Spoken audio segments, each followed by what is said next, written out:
is it? Cecilia, your language. You're live. This is a liberation, the pandemia for Cecilia. I never heard her swear like that. That's because we haven't been in travel together. I swear, the truck driver. This virus is changing everything. Yeah. I have always swear since I was a little girl. No, in Spanish, yes, but not in English, maybe. Well, that's Jim's influence. Yeah. One question. I can't locate the mic, so I don't know how to make it. Cecilia, you sort of have to get close to the screen like this. Okay, so that's really uncomfortable like that. Waiting. Can you hear me? That's better. It looks amazing. But Cecilia, do you have headphones or no? I do. Why? Do I need them? Well, the headphones have a microphone. Yeah, these ones. Does Do you use have this? See what Lila has? I have headphones from like 20 years ago. Sorry. Oh. They don't have a mic. Mm-hmm.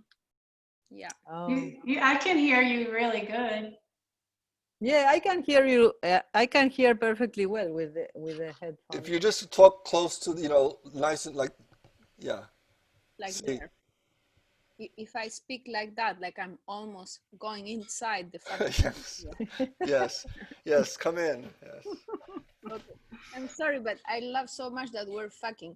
It is it's true that it's new in my mouth because I never used to live in English, And now I have an English boyfriend, so. Now, since a long time ago, Cecilia. Well, 14 years is nothing for me. Now is not, that is not now at all. Well, so now there's a new freedom for you, a new language. Yes. Edwin, I hope you're recording this part because I'm sure this. I am, Charles. I am. Love this part. This is the bar I'm talk. on live now, and it's so great to see all of you who I'm so happy to be with. But I am pre-recorded my material, and I'm not going to stay on video, although I will be here. I see. So you better check out. But I'll be here, but and I think at the end Edwin will. I'll be paying close attention, and we'll all converse. I just created my material in advance, just so you know, because I wanted to really do the best that I could do, and I had some ideas, and it would just work. It's beautiful. It's great. Yes. So that you have a fantastic background. I'm around. I'm just. What is that background? I actually created for something I'm doing tomorrow on Bob Grenier. So this is a Bob Grenier drawing poem. It's beautiful. Background. Nice. Although, as I will say in my thing with Al Filreys, we're doing a 5-minute discussion. This is exactly what Grenier doesn't like. He says you have to read it. It's not art, visual art. It's not decoration. Of course, by using it as a background this way, it goes against his desire to have it as a poem that you can read. But be that as it may, I might switch. I thought to the Brooklyn Bridge though. I like that background. It works. All right, No, that is I'll better. keep it. All right, you're the impresario. We know what the bridge looks like. Okay, just those of us here in New York. Elizabeth. What? I'm what? What? I'm gonna mute you because that helps with the bandwidth and stuff. I'm used to it. Okay, we'll talk to you a little later. You're funny. Okay. I'm used to it. Okay. Susan is saying hello. Hello, Susan. And, Hi. Hey, hi, how are you?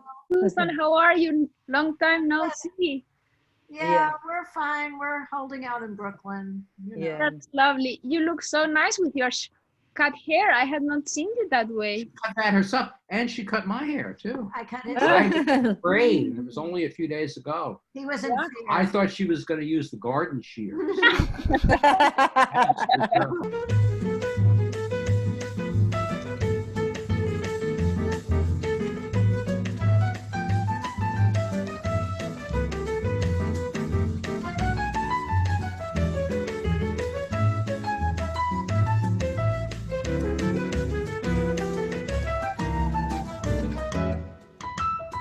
Seven o'clock.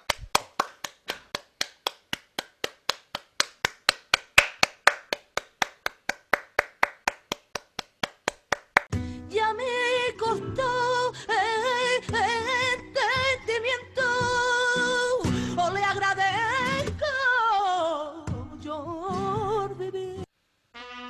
Okay. Our theme music, Teeny Weeny Boppy. Thank you all for coming.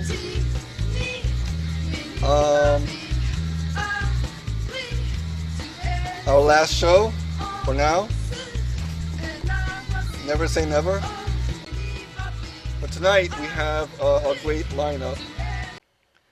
We have Charles Bernstein, Brenda Coultas, Lila Zemborain, and Cecilia Vicuña.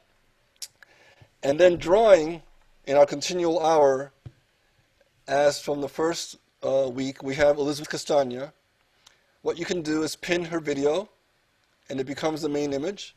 Elizabeth is sort of doing her work, either inspired from us or on her own. We'll talk about that later on, but basically it's another window, another screen, another reality to kind of manifest whatever you're experiencing. So right now I'm going to actually, let's see what she's doing. It's interesting to me how the lines become extensions of her arms and her shapes as she's moving on the shape what we're witnessing. It's not just a body; it's a form in action, and how the lines are reflections of all that. So, and also there are your own translations, of course. What you see, I don't see, and so forth.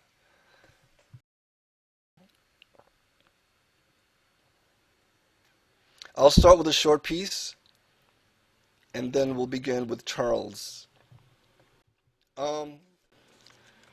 This morning I was thinking of hands and all of this kind of stuff, and I sort of, this thing came to me of bottom, middle, top, middle, bottom. How that's a circular. So I was going through this thing, and a little melody came, but the melody was more about these 5 elements of meditation. There's a classical medical practitioner called Tim Aiken, and he does this 5-element meditation, which is based on heart. We look at the heart as a space of limitless possibility. Lungs as air, which represents aspiration and change.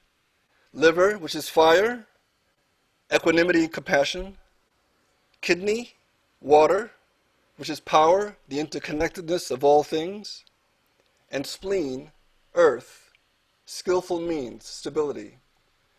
So we have these powers that we're meditating within ourselves in this particular practice, which is using space, air, fire, water, earth, and limitless possibility, aspiration, equanimity, the power to connect, and the means to create that stability. Boom, boom, boom, boom, boom. Boom, boom, boom, boom, boom. Boom, boom, boom, boom, boom. Boom, boom, boom, boom, boom. It's also a mind trick to kind of go boom, boom, boom, boom, boom. 1, 2, 3, 4, 5. So on your own, when you have nothing to do, this, and that led me to this. This poem is called What Isolates You, What Powers You. We find ways to isolate truth, to isolate power, by calling on the shapes that save us, the shapes that survive us, out of brain into body. We call on our instincts to isolate hurt, away from emotion, to protect our power. We call on our truth to attempt deflection out of heart. We call on our hurt to isolate deflection, away from the shapes that save us. The ones that define us are the ones we call on to survive our truth. We call on our finding out of knowing, away from doing. We find ways to isolate truth.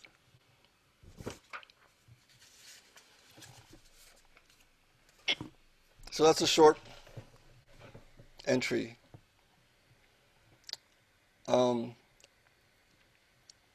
Our first reader is Charles Bernstein. These are short intros. The main bio is in the chat.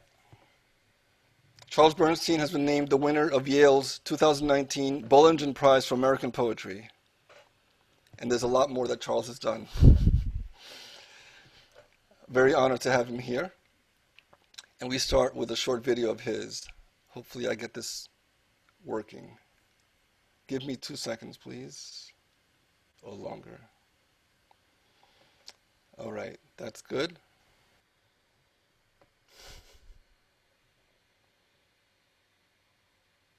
We are all bodies in language, waiting for the body to appear. All right, so let's come back to Charles. I think there's a way around this. I think, Brenda, why don't we start with you, okay? By that point, I'll have this figured out. Is that all right? Got it? Can yes, thank you. Thank you. Thank you, Edwin. Okay.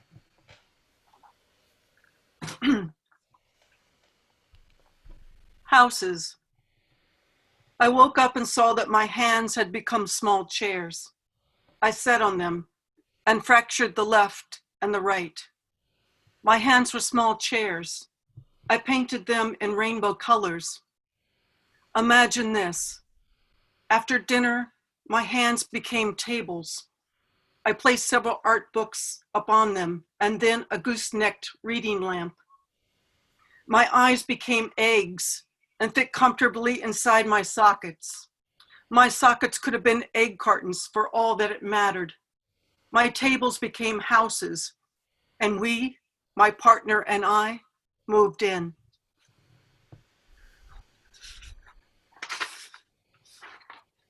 Notes for a tea.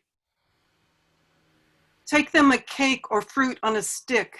I eat out of the jar and scrape the skin of an orange and take my time to read handwritten notes posted on the wall. Be kind, they said, sticking their signs in the lawn. Be nice or leave, said the bartender, and I spit on all the paper napkins, but I'm always kind to the cashier. In the woods, I built an altar, not like in church, more like in nature or head shop. I carefully placed rolling papers and a glass pipe in harmony. There are teas for sleeping, and some teas will bring you wealth. Would you drink a tea for true love? Do you like or make potions? I collect bits of paper, cast runestones, read cards, and lay out my best silk. To my love and to my beloveds, be kind to me akin, be righteous, be soft and be firm, be pleased with yourselves. Inside of our kindness, which we wore as garments, as in tunics, not jumpers or dresses, our cups overflow with coins. Our love invented an animal.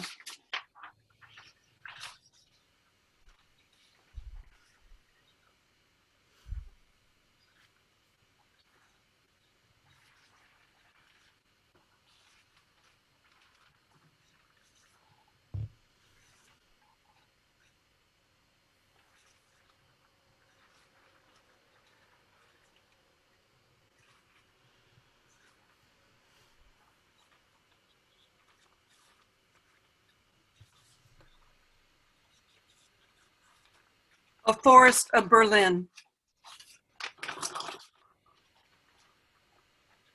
A bouquet of twigs and moss and a hard orange burst of flowers. Everyone in the forest wore black clothing, like a uniform of darkness. Berlin or Bearsden or Berlin, and the bear at the door. Toy trucks and other smalls hidden under a shirt.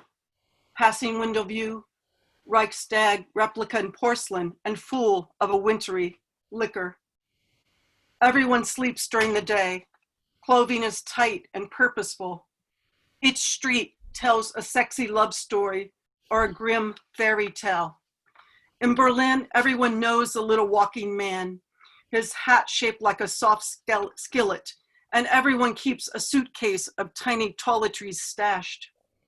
In Berlin, the ends of your hair fade into turquoise. Bread is made of nuts and seeds, and cakes are rhubarb or apricot. The forest is thick with witches, and all your hard wires smoke like the flames from a fat candle.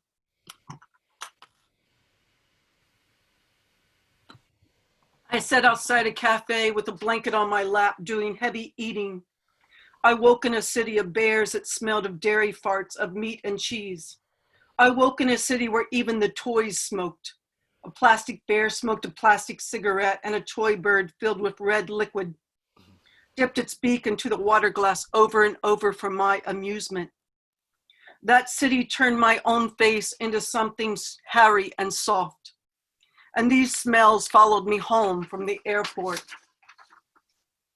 While in the city of bears, I heard of a maiden who lived in a guard tower, even though she was not a checkpoint Charlie.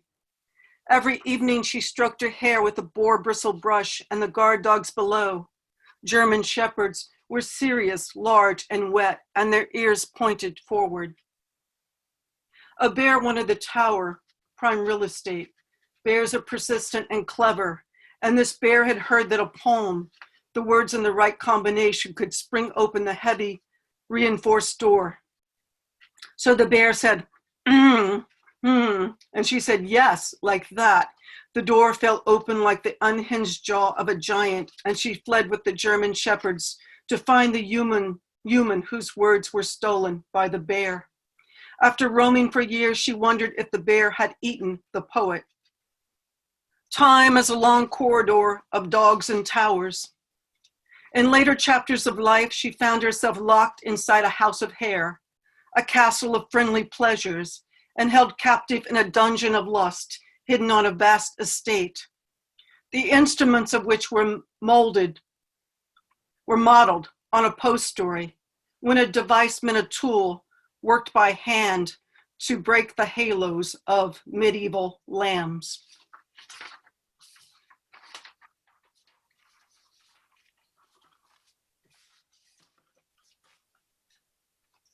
The coils. I paid a visit to my vessel, made of clay, unfired and waiting inside a bag. I gave it a dip of water. The weather was humid and sunny, but elsewhere snow, and the clouds we took personally. We decided to set on a shelf for a while, to reconsider the shape and purpose, of which I prefer that the pot had none, that we just exist for mutual pleasure. Making a pot is like kneading bread. We run clay through a wringer, and I'm sure that I'm the only person reading this who ever saw a wringer washer in use. How dangerous to get your hand caught. But back to coils and slip.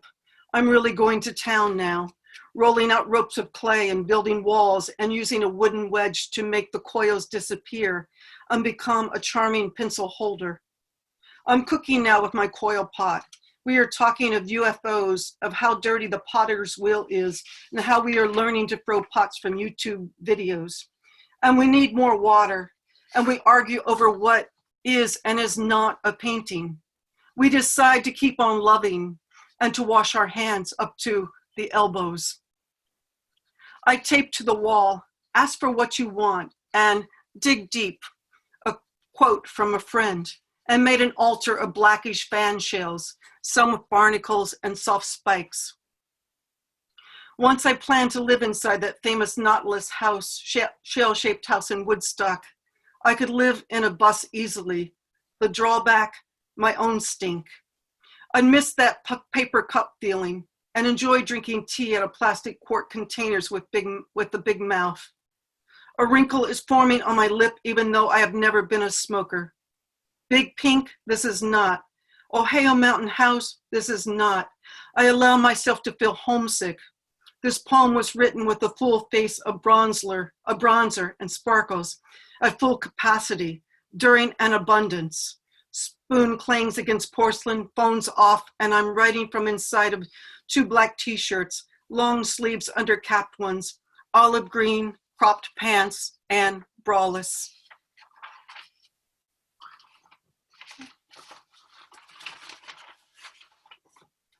And then just one more. This is from a series called About.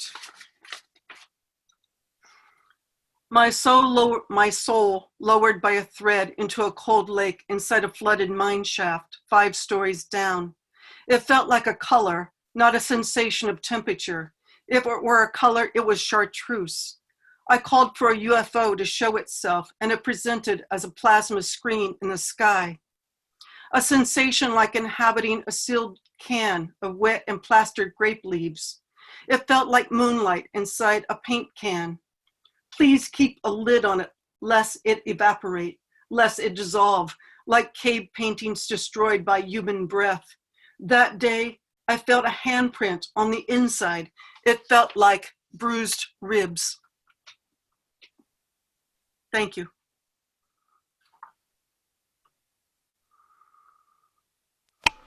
Thank you, Brenda. Beautiful and tender.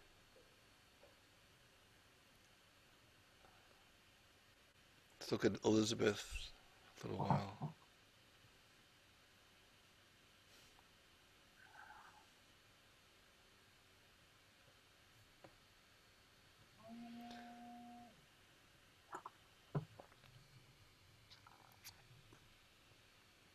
Lila Zemborain has a book forthcoming by Belladonna Books titled Matrix Lux, translated by Lorenzo Bueno. Edwin? She'll be reading some of the poems that are in the anthology. Okay. Translated, yes? Lila, No, did you say something? No, Yes, that was a wishful thinking because they accepted it, but they have to put it in. They have to ask for an NEA, and I don't know what I did. It's not already going to be published.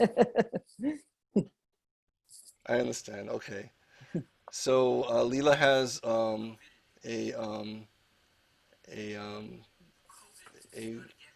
video to share.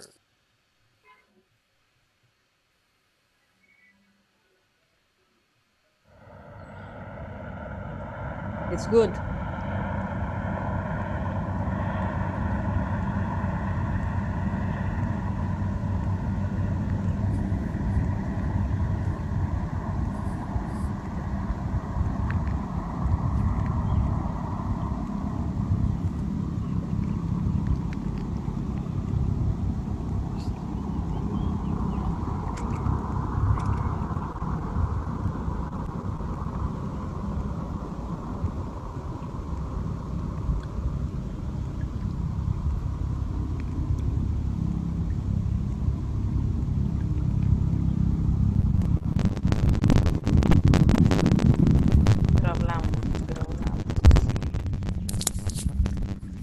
Centro de meditación es un cuadrado, el lugar para instalarse a rescindir lo que se ha visto, dicho, o la preocupación de ser en ese espacio todas las bifurcaciones descentradas.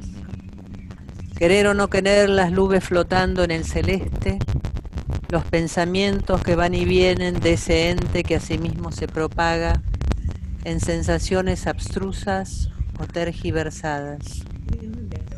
Eso soy, esas declinaciones de la mente que no se inclina hacia la nada, porque la nada sería lo inevitable. Recompensar, redirigir, encuadrarse en este cuadrado meditativo. ¿Es posible que la materia se apacigüe sin que la demostración sea simplemente un proyecto? Avanza el estornudo y el cerebro en algún lugar se ramifica. En algún lugar los dedos empiezan a independizarse ante la ceguera que implica un teclado y los ojos cerrados. Cerrar los ojos a esa confianza. Seguir el estado que la mente suministra. Descomprimir la zona que nada dice sino el resplandor del opaco.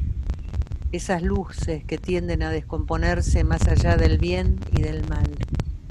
Anexar al cuadrado esta cuestión del tiempo, sin acentos, sin preocupaciones, encerrarse en un espacio sin límites, sentarse entonces ante las fulguraciones del yo.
from a thread, instantaneously floating in this peerless space, eyes closed over the keys, time present in the breathing that is also an insomniac thread, a thread that doesn't break, which goes from one side to the other, keeping a rhythm, the rhythm of the spheres, according to the mathematician.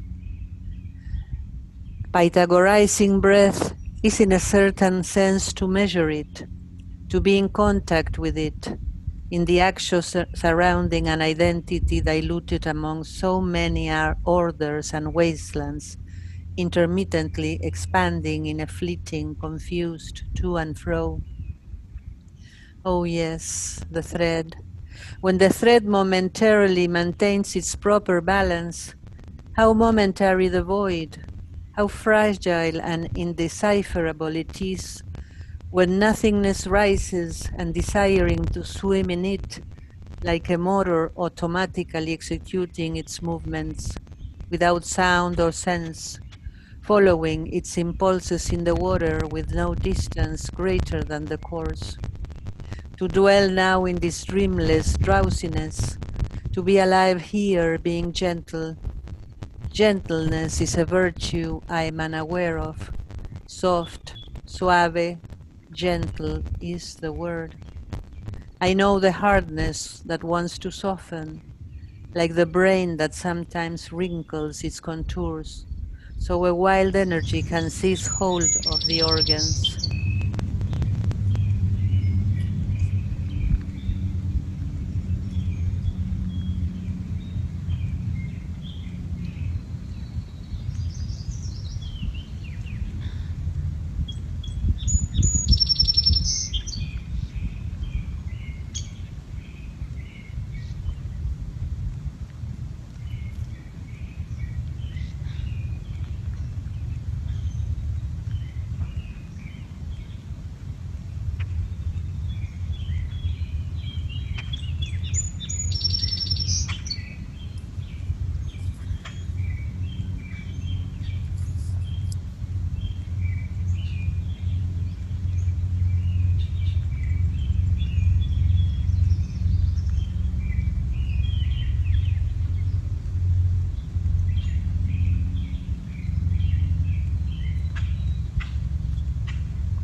En todo triángulo rectángulo entran cierta cantidad de cuadrados, según la demostración del matemático, pero en todo cerebro entran millones y millones de neuronas comprimidas, quién sabe de qué forma.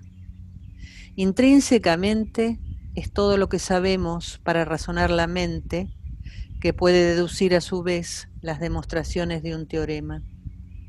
La corteza cerebral transduce en sus capas los estímulos que vienen del exterior y allí se procesan las respuestas que se dirigen a otras partes. Que en un cuadrado entren las nociones de tiempo y espacio es imposible de determinar, pero que en las 6 capas milimétricas que cubren el cerebro se produzca la conciencia es aún más misterioso. Algunos lo llamaron Dios, hoy lo llaman mecánica cuántica o fenómeno de transducción.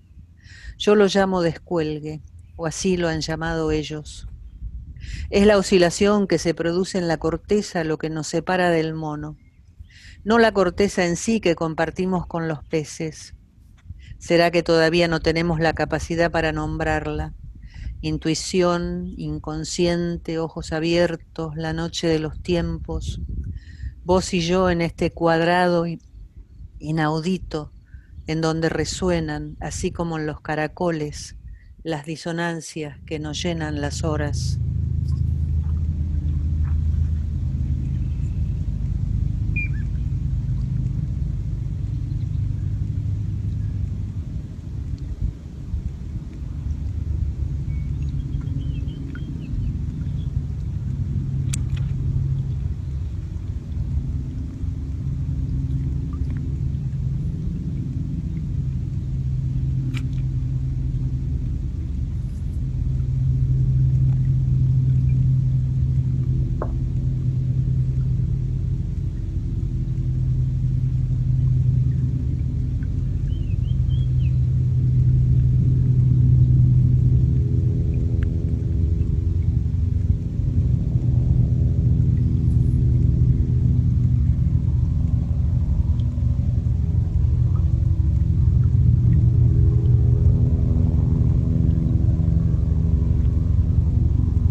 Faces, traces, broken seashells complicate the wall with fluxes and refluxes, turns and returns, untangling what would be the remainders of knowledge.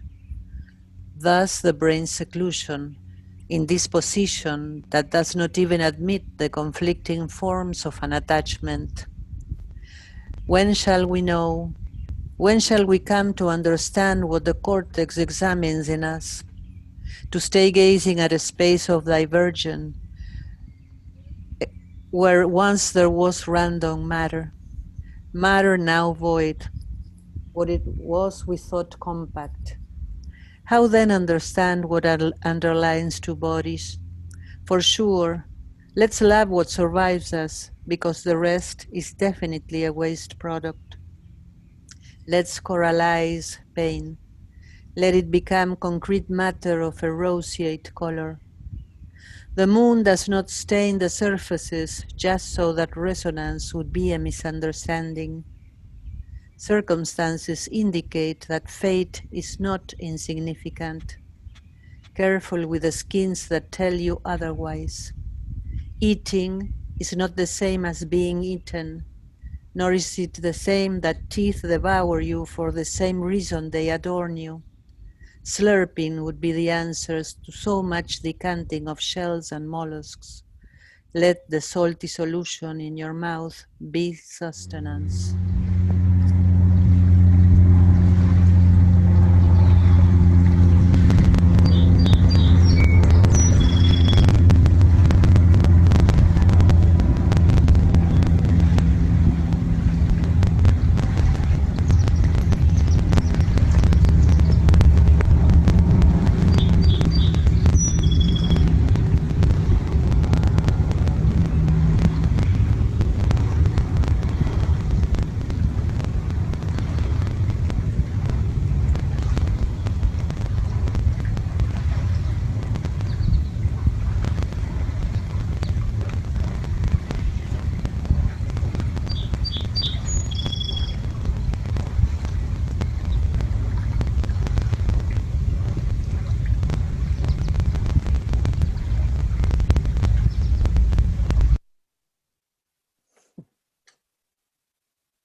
Thank you, Lila.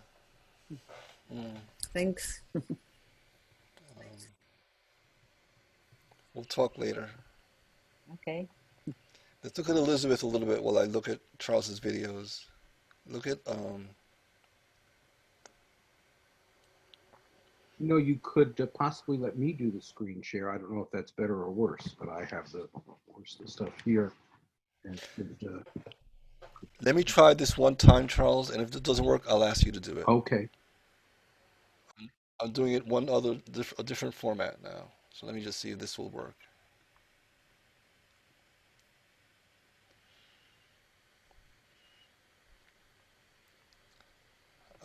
Okay, I'll get that set up in a second. I think of the pond and of the water and the little animals that were traveling underneath the water from one stone to the other. And I see on the ground, on the sketches and the scribbles, a similar form making, looking to find itself, sort of.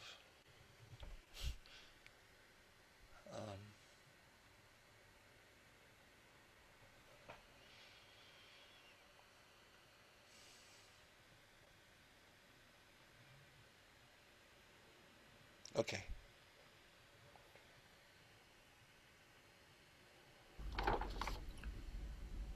COVIDity. The COVID gonna get me. If not now, it will. The COVID gonna kill me. Find me where I live. Buried under covers, sheltered in the hall, trading goodbyes to all my friends through goddamn 15-foot walls. The COVID'll get me bad. My lungs are weak, and I am much misunderstood. I practice social distance, even got an oversized mask. Feel like the Lone Ranger just before he got the clap. The COVID gonna find me, if not today, in time. The COVID after me, find exactly where I am.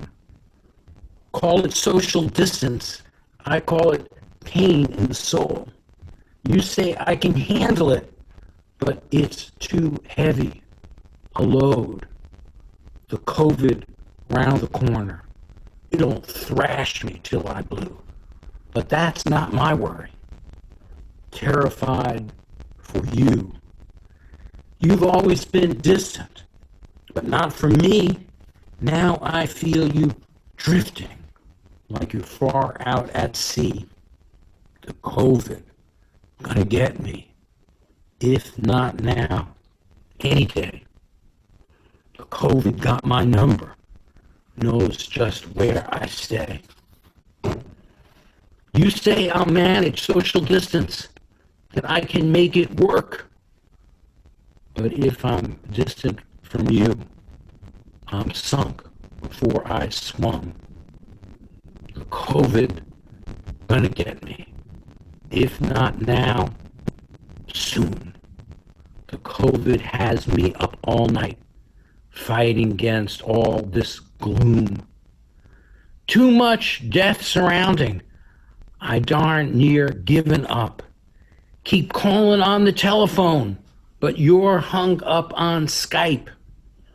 The COVID coming, sure to get us good. Our lungs are weak,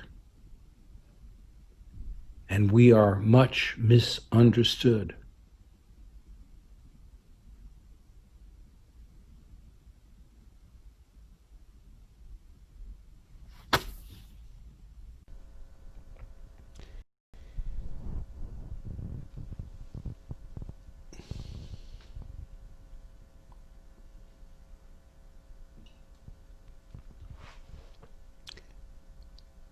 Be always drunk.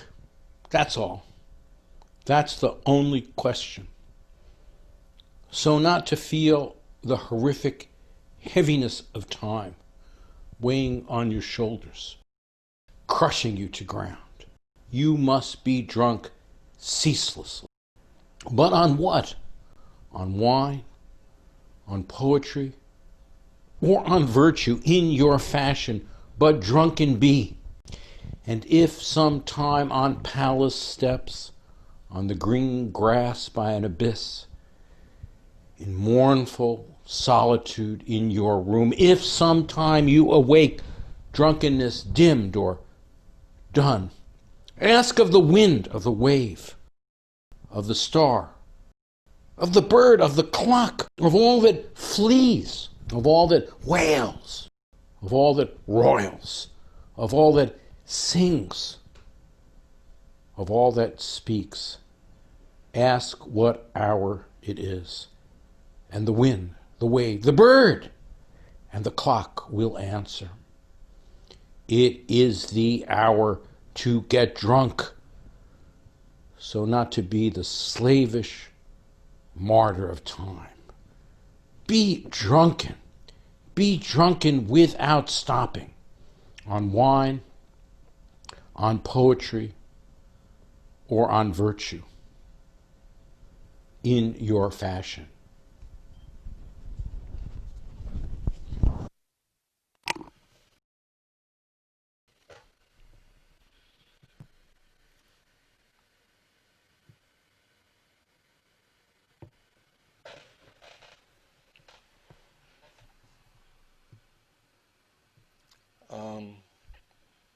That's his first video.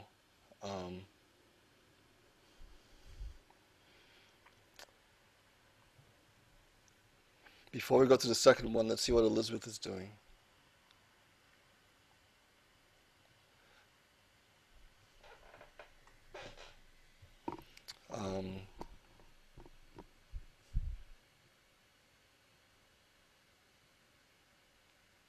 Libations? Anyone?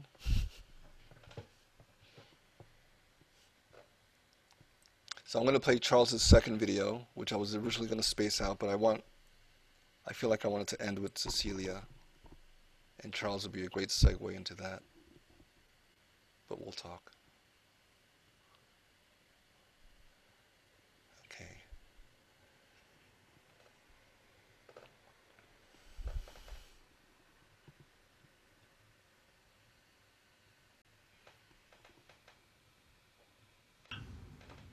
My name is Charles Bernstein.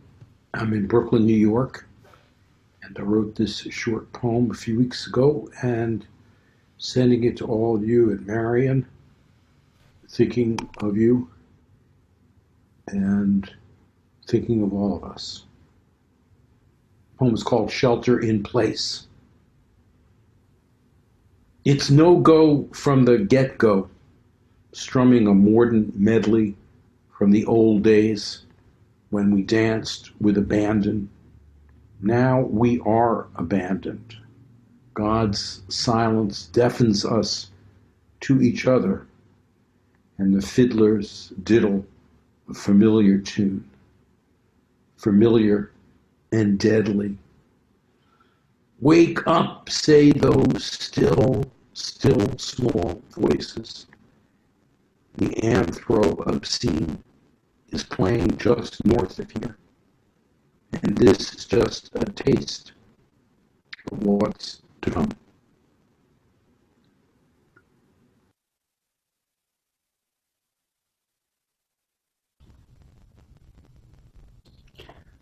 I'm sorry I can't be with you today for your graduation and for this induction celebration to Phi Beta Kappa of Eta at Ohio Wesleyan University. But I did write this poem for you. It's called Before the Promise.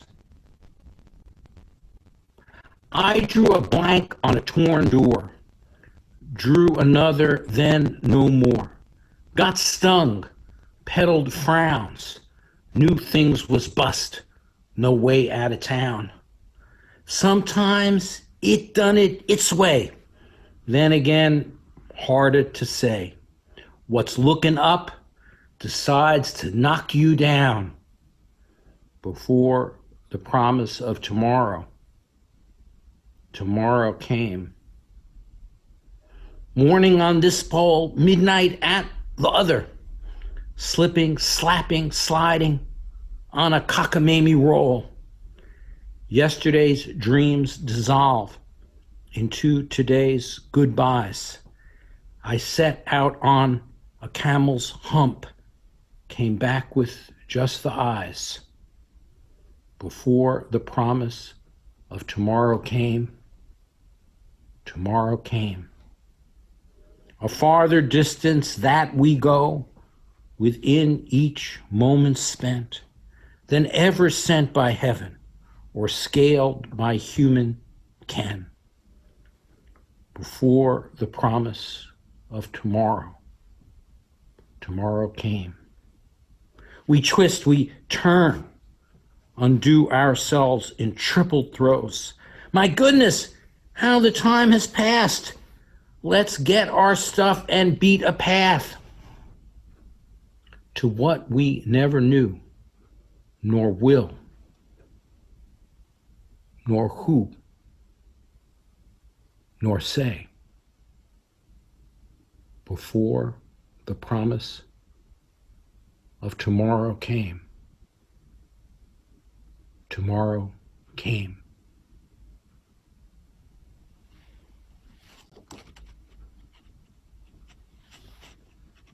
River. Bee in my bonnet, stings all night long. Bee in bonnet, all night long. No sooner morning comes, begin to holler and bawl. One time I'm in the hen coop, next at a loading dock, afraid I'll tumble down the stairs, then that I may not. Bee in bonnet, stings night and day. Dozen flights of angels, not one who knows the way. I'm game if you are. See you on other side. God said he's hiding. Hope to meet her 'fore I die. Bee in bonnet, stings me all night long. Dozen flights of angels, not one to take me home.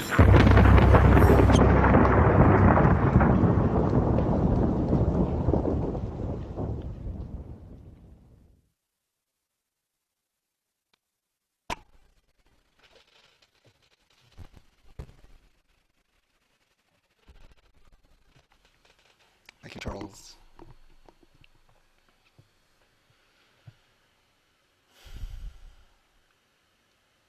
So lovely.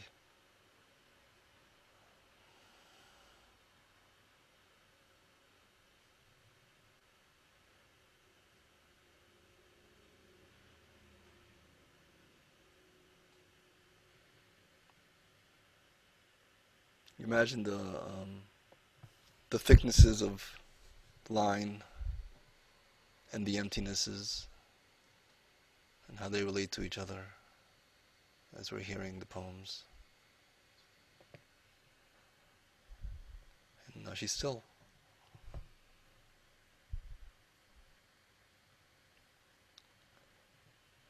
Cecilia is next. Cecilia Vicuña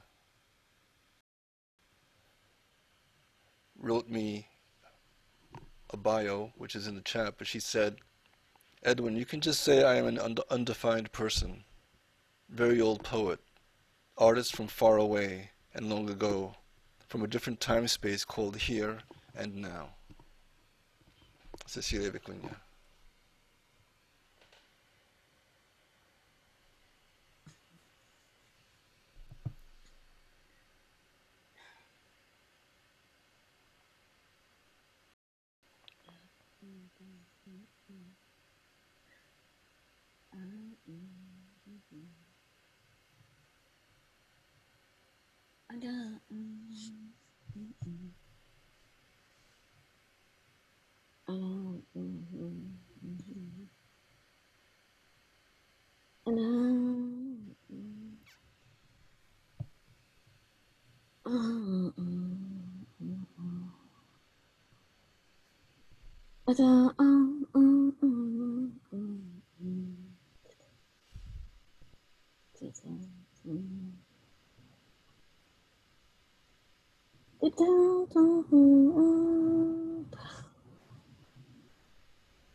Edwin said, you have to come so close to the screen so that we can hear you. And I never imagined I could be entering into the screen as if it were a threshold, a portal into death itself. Hear Charles saying, it's gonna come get me. Today, when I did a ritual that I suppose most of us do, which is to get the news was, today is 5 million people dead around the globe. En español, la palabra confinado, estoy confinada, confinado, means I am here in lockdown, but it also means I am with the dead. How is it to be with the dead when you're all alone? Alone, confinada.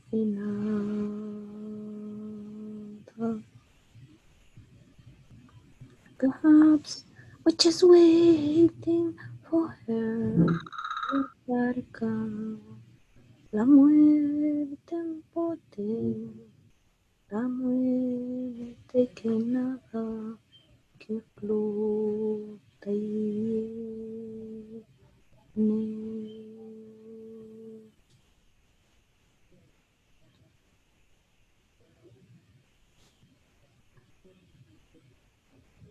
Perhaps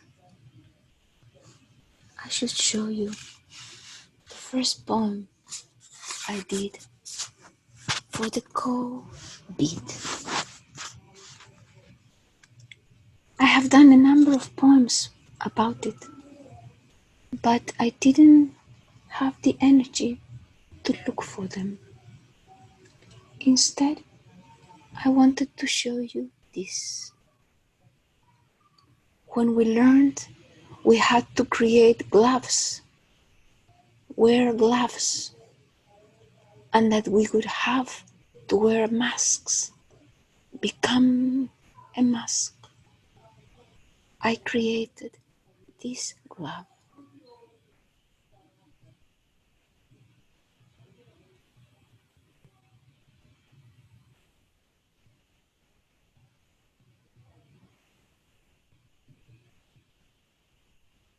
I don't know if you can see that it is actually a glove.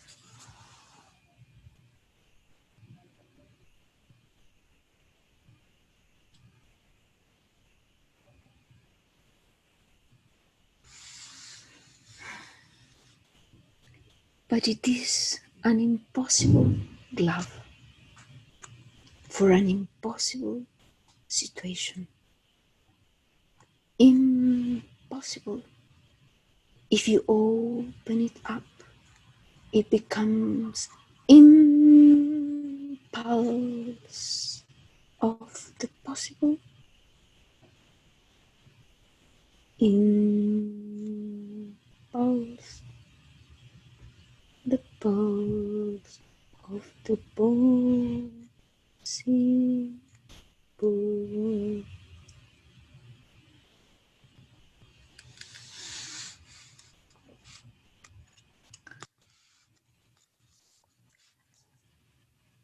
The computer is balancing itself on top of my knees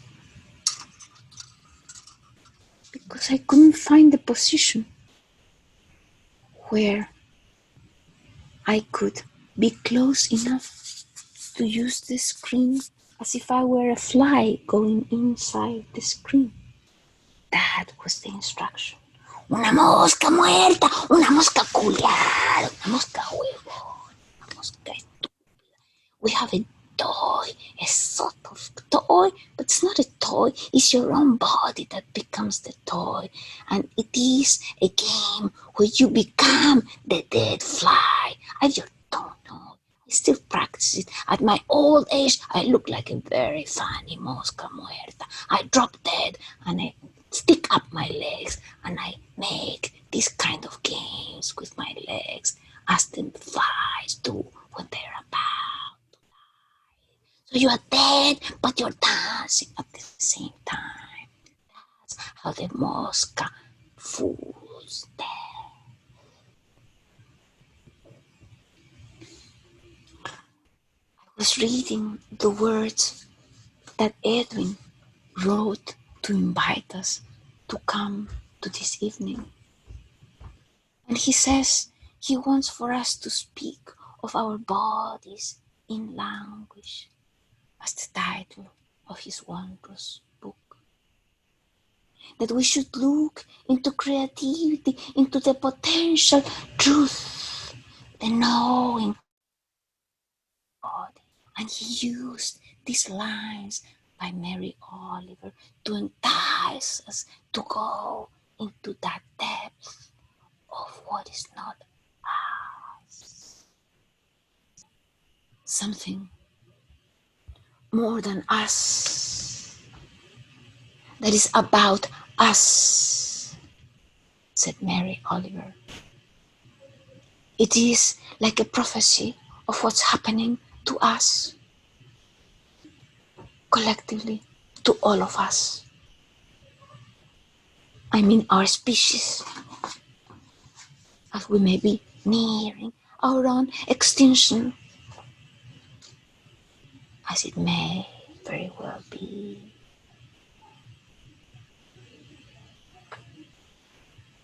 I decided to look at the infinite difference between the word cuerpo in Espanol and the body in English, just those words, for what they could tell us. And the corpus, el cuerpo, viene del corpus in Latin. If you look it up as to where it began its journey as a migrant word, the word corpus started its life as crep, corp, crep.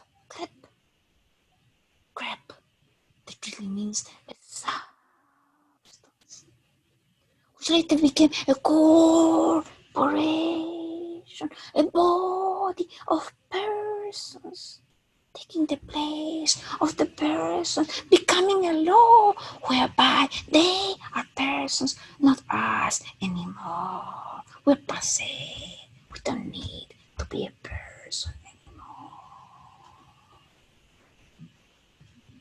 Instead, in English, the body, the word body, the out of body word of body began with the Germanic but. How about the bots that are stealing elections around the world with fake news, installing the killers, the liars as presidents of different nations that devote themselves to killing people, to killing the water, to killing the wild, so that we can get this kind of virus get us as fast as they can. And looking deep into the word bodies, I encountered these lines by Shakespeare. So beautiful that it says both the way in, how we're getting caught, and also the way out, as to how we can come up with a different kind of world. It says this: imagination, bodies, force, the form of things unknown. Imagine that sense of bodying forth, that the body itself imagines its own way into the unknown. And when I read that, I remember the young girl Cecilia, who wrote an innocent body poem in 1967. Most of you were not even a dream, not yet born, but I was already 18 years old. And Edwin asked, could you read a poem? This poem crept up from oblivion to show up in this new fat book. My only fat book. So fat it doesn't enter the screen. So fat, so fat, so fat.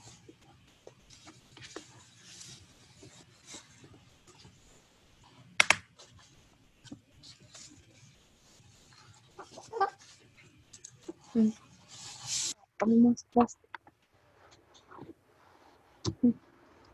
It's hard to hold the book that is fat and doesn't fit into this threshold screen that I have. I can't see a thing on top of that because the letters are too close.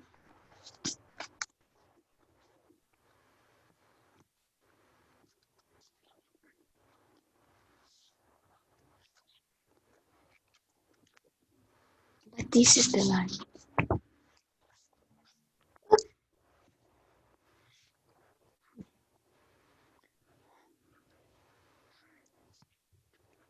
La poesía es una invitación de la irrealidad para que la realidad cambie de bando. Poetry is the means by which unreality invites reality to switch sides. Sex is God's gaze, the light's key.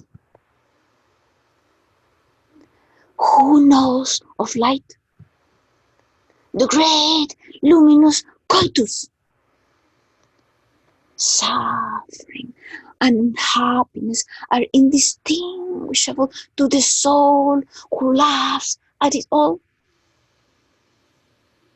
In future luminosity, we will lack contingency. The sea is the sky of another sea.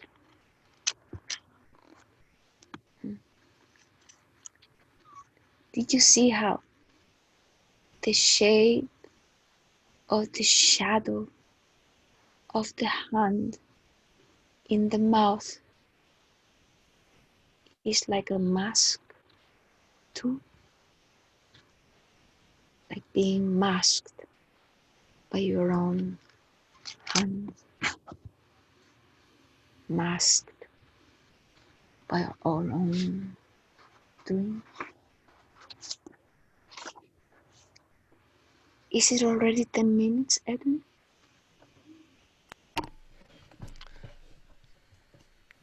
You can close up. It's good. Keep going. Really? Okay. So, there are a few more lines of this ancient poem. And it says, we must lure the future and place it between our thighs as a done deal, an instantaneous life, not a shitty one. Sex is incorruptible. Between gap of thigh and sliver of night, ush, mouth, say of them, creating a disaster. My knee installation is falling apart. Say of them, oh black vagina, oh red vagina, oh vagina of gold, legs of ivory, and nothing more. Thoughts are digested like grain, nutrients equally precious. People without food, but with ideas, have survived for centuries. But well-fed people without ideas waste away in oblivion. I am what is on the verge of becoming, what rises in a smoke signals. Okay.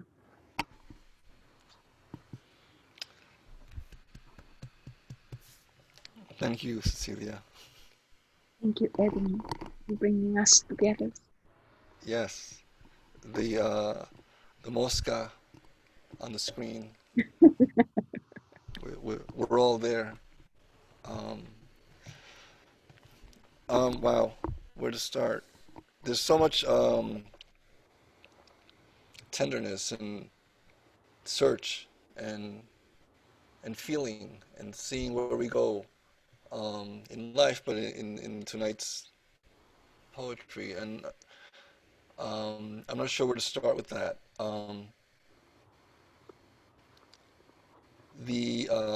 Okay, one thing, Cecilia, your museum installations, which are similar to your poems, and the spaces between the creations are very much as you created tonight in spontaneous fashion, this sense of the reality of the non-reality.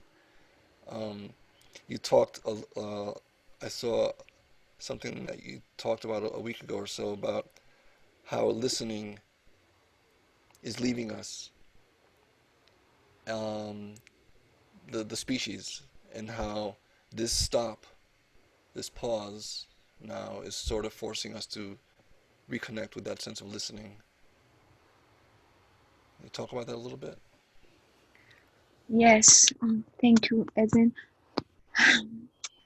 In Spanish, the word oír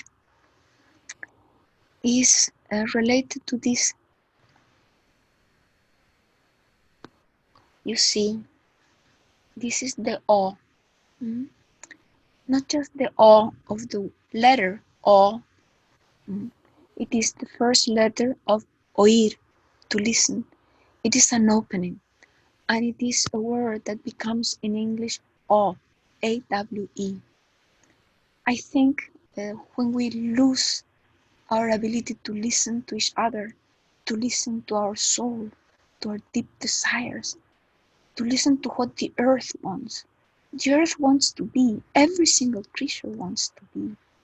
And we are not listening our own being. Therefore, we have lost this sense of opening, what connects us, the connection. You said something very beautiful about the cells imagining a connection. The cells actually do imagine a connection. Do you remember, Edwin, long ago we were together at Bard College and you were performing and I was performing and a few other people were performing, and suddenly the image of this cell throwing out a thread. This is how cells talk to other cells. Everything, every living thing is connecting, is influencing. We are created by viruses and bacteria interacting for millions of years. So this fear of death, this fear of the virus, it's really an opening. It is really a possibility for us to open to what we really are. And that's what I mean by listening to that has been occluded by noise, by intervention, by appropriation, by controlling, by the machines. I was reading your book. Your book is really astonishing, The Body in Language. And I was reading these wonderful lines by Urayoan Noel, and he says these extraordinary phrases. He begins by quoting these words by Daniel Borsutsky, that of the way we are being incorporated into data bodies, eliminating our bodies to just make us into data. And this is what I call the billionaires' coup. The billionaires like Gates and all of them, they want to eliminate completely our humanness in order to make us exclusively slaves of the machine. But Urayoan Noel says something really incredible, how we can also turn the machine the other way around. And he says he's working on creating these low resolution distortions of ourselves. I love that. We do that all the time, but are we aware that we're doing exactly that? Yes, that's a great transition to Charles. Charles, I wondered, talking about data bodies and and this definition of what body can or might be, how you're so concerned, how you're so involved with the pen and digital poetics. I wonder if you might speak a little bit about where that sense of the self can manifest itself in online or in digitally, or like this new supposed language that we're sort of inventing as we move forward. How does that listening enter into the computer in a way?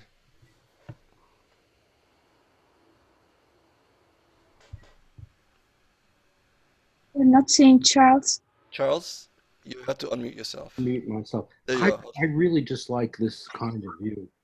It's just there's something about it that makes me feel worse when I see myself that way.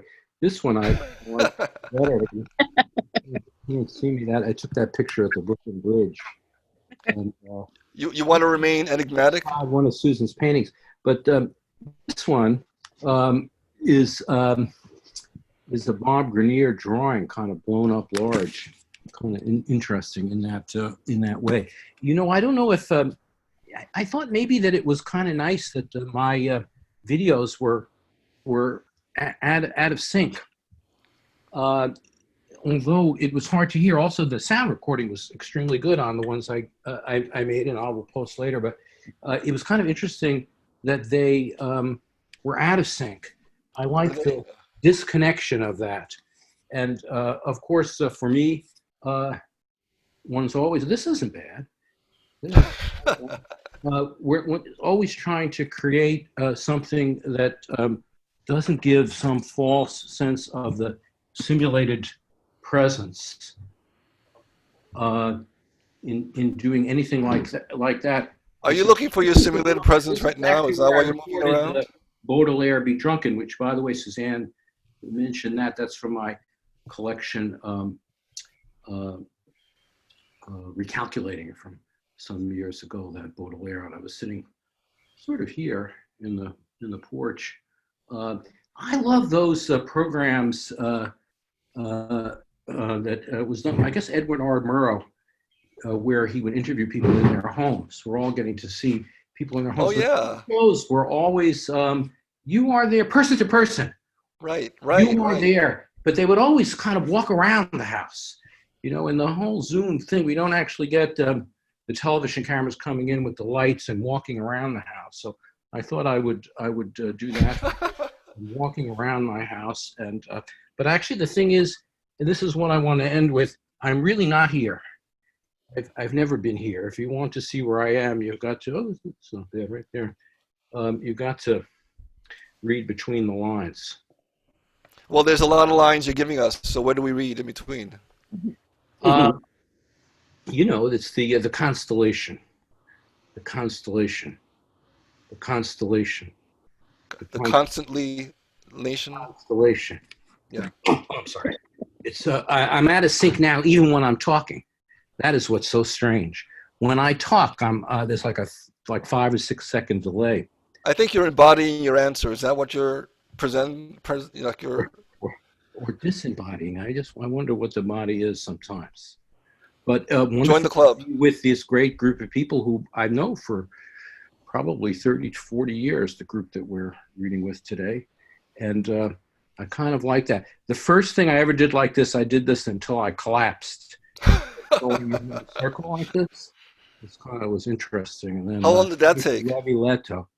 I read the whole presentation I did in a circle like that. But right now I would fall, which probably isn't a good idea, just because I don't want to go into the hospital right now. How are you creating? Are you creating international art during these times of COVID in a way that? Well, you know, the last thing that I showed with the young girl with my bee and bonnet poem, that's a part of a group of about 15 of us, which a video artist in Calcutta is, and I wonder how he's doing. I haven't heard from him today. Is putting together videos and poems and translations from a group of us, and I really love doing that. So I send him various different tidbits and snips and sound recordings, and then he mixes them together. So he recorded that Bee in Bonnet in New Delhi, when I was there about a year and a half ago. And then he added that that video of probably somebody in Calcutta, a girl in Calcutta. And I thought I would end with that. Thank you. That's great. Brenda, speaking of place, I'm wondering, like, your work is so much about where you are in your, I mean, that seems reductive to say that you're writing about place, because what poem is not about place? But how your perception of the, because you're right in the East Village. Actually, we used to be neighbors. And how has the neighborhood entered into your work in any specific manner? I'm up in Woodstock, sheltering. Liar!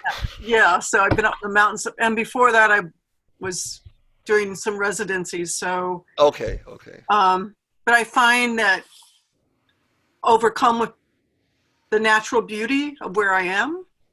Like like, for example, I was in, can you hear me? Yes. I was in Wyoming in the fall and in this incredibly beautiful Western landscape. And I had to find, with all these sort of like almost cliches of Americanism, you know, bald eagles and log cabins. And I had to find, I had to abstract, sort of focus on the sensations.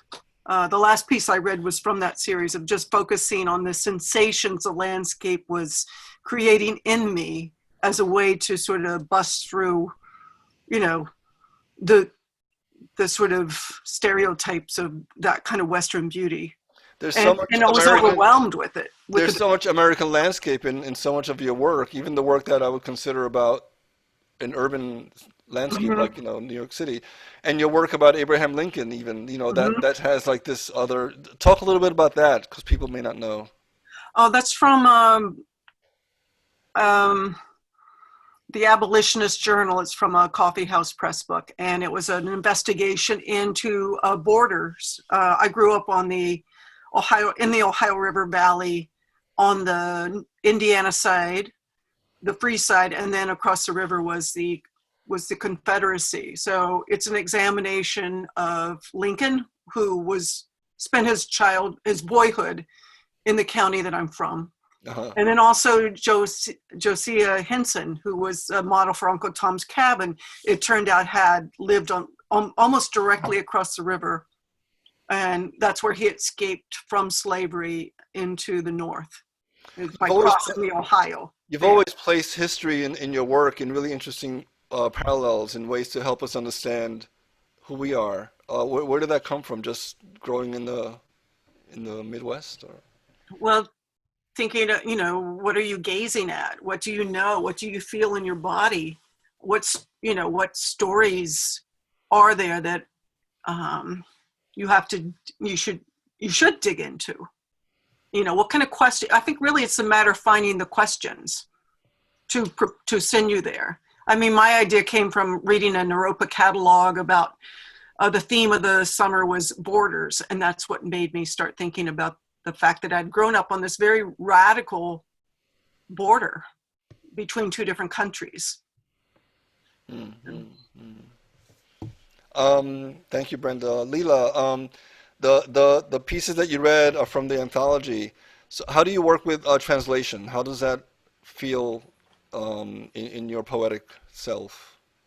It's something, it's quite an experience to work in translation, because especially I think these poems that the square poems that I wrote like with my eyes closed, and it was something like more trying to be more unconscious in a way, or following a flow. And Chris Winks translated these poems, which he thought they were really difficult to translate, also because they are in that shape and it has to fit into the 4x4 shape. And Lila, what was important about that shape for those poems?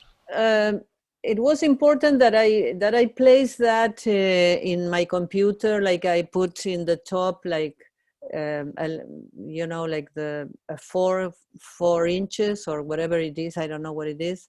And then I had, since I wrote them with my eyes closed, I had to fit the square, let's say. So I was writing in a way that without knowing, I had to get to the square. Sometimes I did, other times I didn't. But it was a way for me that the square was like my mind, my skull, let's say, was my skull, and the text that was inside the skull was like overflowing it in a way. That's why I put then in the video the water, because like the mind overflows the skull, that is something rigid. No, I don't know if it's rigid, but it's hard, let's say. So these were poems that I edit a lot in general, and I wanted to have something that I wrote and I didn't edit a lot. You know, I just wanted to do it and write them. Keep it. No, yeah, no. I don't edit while I write. I edit later. But these poems, I decided that I wanted to just write them in that square, and my only limit was going to be the square, and then edit the least as possible. This was, and I thought they were like, in a sense, that square that you have it in the anthology, but it was very related to the situation that we are enclosed now, how we are enclosed into this space that is with lines, with very, you know, lines that our houses are all like rectangles or squares or whatever. That's what we see, and we are seeing everything through that. And well, that's why I kind of chose these poems for this situation, because it's how to, you know, overflow those squares. Thank you. And I want to speak to Elizabeth a little bit. Elizabeth, can you hear me? Elizabeth, unmute yourself. Come to the camera.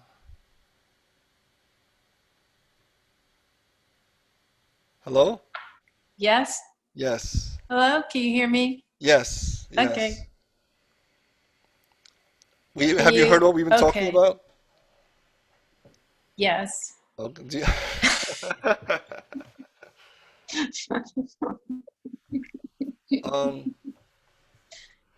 Where do you see yourself in your work? Right there. Good answer. There. We've been talking about space and place and how we imagine ourselves in what we do. Why don't you talk about walking? Because you did a lot of walking and moving, and actually, I'll stop talking. Go ahead. Can you see me? A little bit. You talk a little louder. You can hear me? Yes. Yes. Well, it's really interesting because this is just, it's called, well, it's a lot of what Brenda was saying and just what Lila was just saying and what Charles was just saying. It's very interesting now that I hear everyone talking about and sharing, because these are, the mark making comes from sensations in my body. So it's like the language of my body is sensation, and it's a process of waiting and then following the sensation into movement, into gesture, into mark making, and noticing. But my eyes are closed, so the whole time. And so I really don't know my orientation or where I really am. And so it's really sensing, and then also out of sync with my thinking. Like my thinking sometimes comes up and it's in a whole nother place than my sensation is. and then movement through that, not sinking, which is very interesting. And I played with a lot of, inspired by a lot of what Gina said last night about the eating of the space and including the space, which for me is like me and not me. But just my awareness is not only with the sensations in my body, but at the same time with the space around me as a part of me also. So, and I really feel for, this is what's accumulated from the last couple of months, or from the last time I did this, or from today, or something, but that's just a little bit of my process. I feel like I'm screaming. No, thank you. We hear you. That was really helpful. There's a lot of listening. What you talk. A lot of the sensory aspects of what you're talking about are very. Yeah, hearing inside. There is always, like, when I feel like what Cecilia was saying, also requiring a deeper hearing in these moments, if they require a deeper hearing. Thank you. On that note, what a fantastic ending. We're gonna say goodbye, but you can also hang around. We can keep talking. Thank you all so much for coming. We've had Charles Bernstein, Lila Zemborain, Cecilia Vicuña, and Brenda Coultas, and Elizabeth Castagna. Thank you all for coming by. It's been a really fantastic series. Like I said, I want to see the next iteration of this. I'm not quite sure what that'll be yet. It seems like it's a vital space to kind of create this. Jennifer Bartlett said it was a safe space to come and be, and that's a nice kind of idea. And to connect that with Cecilia's mosca on the fly on the screen, like how we all sort of need that somewhat. So thank you all. Let me just do our ending music here that you can't hear because I didn't share the screen. So that's something else I gotta learn how to how to work with, like, some of this stuff. Anyway, so that's Teeny Weeny Boppy. Thank you all for coming by, and goodbye, and now hello. Now we're continuing. That was great, everybody. Thank you, Edwin. That was great. Thank you. I don't know if you can hear